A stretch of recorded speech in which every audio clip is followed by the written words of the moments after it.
Hi. Hello. అందరికీ నమస్కారం. ఈరోజు నన్ను చాలామంది దుబాయ్‌లో జాబ్ ఎలా వచ్చిందని జెప్పేసి అడుగుతా ఉన్నారు. దుబాయ్‌లో జాబ్ తెచ్చుకోవడం అంత పెద్ద కష్టమేం గాదు. అలానే అంత ఈజీ ఏం గాదు. ఎలా అంటే మనకున్న రిసోర్సెస్‌ని బట్టి మనం చాలా యుటిలైజ్ చేసుకుంటే గనక మనం ఇండియాలో ఉండే దుబాయ్‌లో జాబ్ ఎలా తెచ్చుకోవాలో ఈజీగా తెచ్చుకోవచ్చు. అది ఈరోజు నేను డిస్కస్ చేయబోతున్నాను. యూజువల్‌గా మనకి ఇన్ డిఫరెంట్ సైట్స్ ఉంటాయి to get the jobs in different countries. So ఇక్కడ చూసుకుంటే గనక మనకి దుబాయ్‌లో జాబ్ రావాలి అంటే గనక మనకి అవైలబిలిటీలో ఇండియాలో నౌకరీ గల్ఫ్ అనేది ఒకటి ఉంది. సో నౌకరీలో మనం చూసుకుంటే గనక కరెంట్ లొకేషన్ వచ్చేసరికి మనం ఉండే దుబాయ్ అని పెట్టేసుకుంటే చాలు, ఆటోమేటిక్గా మనకి ఈజీగా కాల్స్ అనేవి దుబాయ్ నుంచి వచ్చేస్తూ ఉంటాయి. అలాగే నౌకరీ గల్ఫ్ కూడా ఉంటుంది. ఈ యాప్ని కనుక మనం డౌన్లోడ్ చేసుకొని మన మొబైల్లో ఇన్స్టాల్ చేసుకొని మనం ఇండియా నెంబరే యూజ్ చేసుకోవచ్చు. సేమ్ ఇండియా నెంబర్ యూజ్ చేసుకొని మనం ఇండియా నుంచి దుబాయ్ నుంచి మనకి కాల్స్ వస్తూ ఉంటాయి. సో సేమ్ నెంబర్ యూజ్ చేసుకోవచ్చు. అది ఆటోమేటిక్గా మనకి కాల్స్ అనేవి వస్తూనే ఉంటాయి. సో మనం దుబాయ్లో ఉంటున్నామని చెప్పేసి దుబాయ్లో నెంబర్ ఉండాల్సిన అవసరం ఏమి లేదు ఇక్కడ. ఎందుకంటే మనకి కాల్స్ అనేవి డిఫరెంట్గా డిఫరెంట్ లొకేషన్స్ నుంచి వస్తూ ఉంటాయి. ఎందుకంటే ఎమిరేట్స్ అనేవి 7 ఎమిరేట్స్ ఉన్నాయి ఇక్కడ. సో మనకి అబుదాబి నుంచి రావచ్చు, దుబాయ్ నుంచి రావచ్చు, పుజైరా నుంచి రావచ్చు, షార్జా నుంచి రావచ్చు. ఇలా డిఫరెంట్ ఎమిరేట్స్ నుంచి మనకి ఇండియా నెంబర్స్కి వాళ్ళే కాల్ చేస్తారు, మనం పెట్టే ఎక్స్పీరియన్స్ని బట్టి, మనం చూసేదాన్ని బట్టి. అలాగనే మనకి లింక్డ్ఇన్ కూడా అవైలబిలిటీలో ఉంది. ఈ లింక్డ్ఇన్లో చూసుకుంటే కనుక లింక్డ్ఇన్లో కూడా మనకి చాలా జాబ్స్ అనేవి వస్తూ ఉంటాయి. ఇన్ జనరల్గా దుబాయ్ లింక్డ్ఇన్లో చూసుకుంటే కనుక మనకి డిఫరెంట్ పేజెస్ అనేవి ఉంటాయి. ఆ పేజ్లో వన్ ఆఫ్ ది పేజెస్ వచ్చేసరికి దుబాయ్ జాబ్స్, గల్ఫ్ జాబ్స్ అనేవి ఇలా ఉంటాయి. ఈ వీటిలో ఏంటంటే చాలా వరకు డిఫరెంట్గా ఉంటాయి. ఐ మీన్ ఎలా అంటే ఐటీ జాబ్స్ ఉంటాయి, నాన్ ఐటీ జాబ్స్ ఉంటాయి, హెల్త్ కేర్ జాబ్స్ ఉంటాయి, ఫార్మా జాబ్స్ ఉంటాయి, అన్నీ ఉంటాయి. ఈ జాబ్స్ తెచ్చుకోవాలనుకుంటే ఇక్కడ టిపికల్గా ఉంటుంది కొంచెం.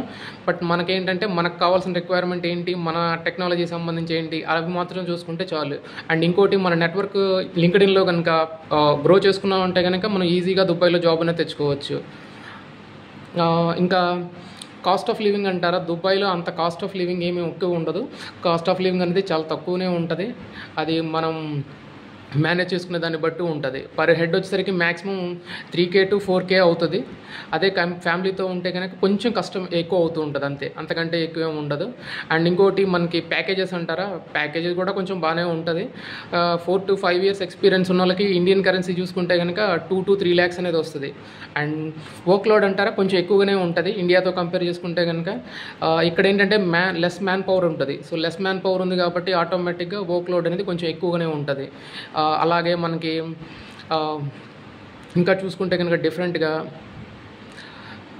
కాంపిటీషన్ కూడా చాలా తక్కువగా ఉంటుంది. ఈ కాంపిటీషన్ అనేది ఎందుకంటే కాంపిటీషన్ ఎందుకు అంటున్నారంటే మన ఇండియాలో కనుక చూసుకుంటే కనుక ఎక్కడైనా హైదరాబాద్ కానీ, బెంగళూరు కానీ, ఇలా ఏ స్టేట్ వెళ్ళినా కానీ మనకి హ్యూజ్ కాంపిటీషన్ అనేది ఎక్కువగా ఉంటుంది. కానీ ఇక్కడ అలా ఏమి ఉండదు.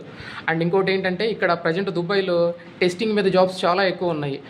టెస్టింగ్ ఒకటి, అండ్ డెవలప్మెంట్ జాబ్స్ కూడా చాలా చాలా ఎక్కువగా ఉన్నాయి. ఈ డెవలప్మెంట్ జాబ్స్ ఎక్కువగా జావా వచ్చిన వాళ్ళకి, పైథాన్ వచ్చిన వాళ్ళకి 4 to 5 years ఎక్స్పీరియన్స్ ఉంటే కనుక మినిమం 10 to 15K ED ఇస్తున్నారు ఇక్కడ. అది ఎలా అంటే అది మన డిపెండ్స్ అపాన్ మన కన్సల్టెన్సీని బట్టి, పేరోల్ని బట్టి ఉంటుంది. అండ్ ఇంకోటి బెనిఫిట్స్ కూడా చాలా బెనిఫిట్స్ ఉంటాయి.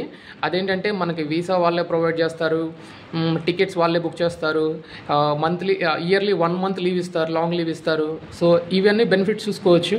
అండ్ ఇంకోటి ఏంటంటే కాస్ట్ ఆఫ్ లివింగ్ అని చెప్పాను కదా, ప్రజెంట్ కాస్ట్ ఆఫ్ లివింగ్ వచ్చేసరికి నేను షార్జాలో ఉంటున్నాను కాబట్టి కాస్ట్ ఆఫ్ లివింగ్ అనేది కొంచెం తక్కువగా ఉంది కంపేర్ టు దుబాయ్ కొంచెం కాస్ట్ ఎక్కువగా ఉంటుంది. అండ్ ఫుడ్ విషయానికి వస్తే కనుక ఇంకా ఫుడ్ కూడా చాలా మనకి వెరైటీస్ అనేవి అవైలబిలిటీలో ఉంటాయి.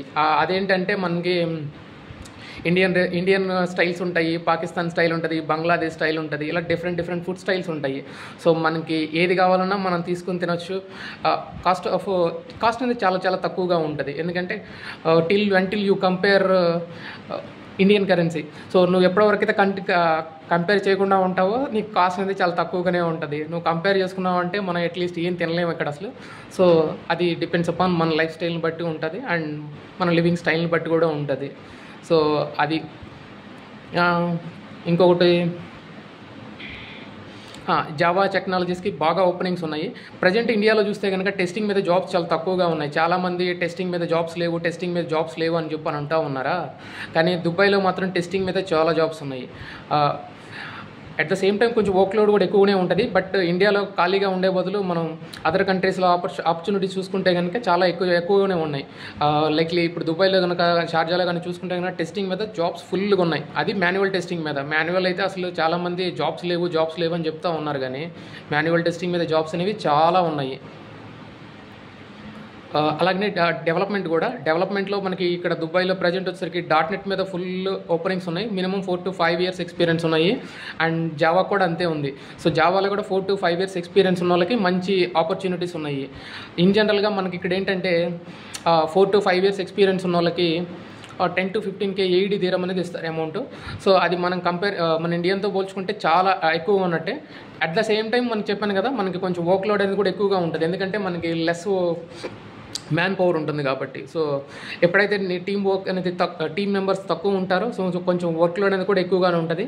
సో అన్నీ అడ్జస్ట్ అయ్యి మనం వర్క్ చేసుకుంటూ ఉండాలి. అప్పుడే మనం లైఫ్ని లీడ్ చేసుకోవడానికి కొంచెం ఈజీగా ముందు క్యారీ ఫార్వర్డ్ అవ్వడానికి చాలా బాగుంటుంది.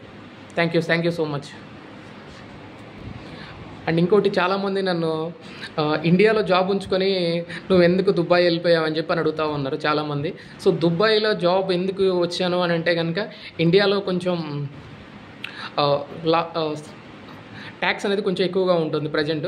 సో ఇప్పుడు చూసుకుంటే కనుక మనకి ట్యాక్స్ అనేది చాలా ఎక్కువగా ఉంటుంది. అదే యూఏఈ చూసుకుంటే కనుక ట్యాక్స్ స్పీకర్ అంటే మనం ఎంత శాలరీ వస్తుంది అంటే కనుక బై హ్యాండ్ అంతే వస్తుంది. సో మనకి ట్యాక్సెస్ ఏమీ ఉండవు వాటి మీద.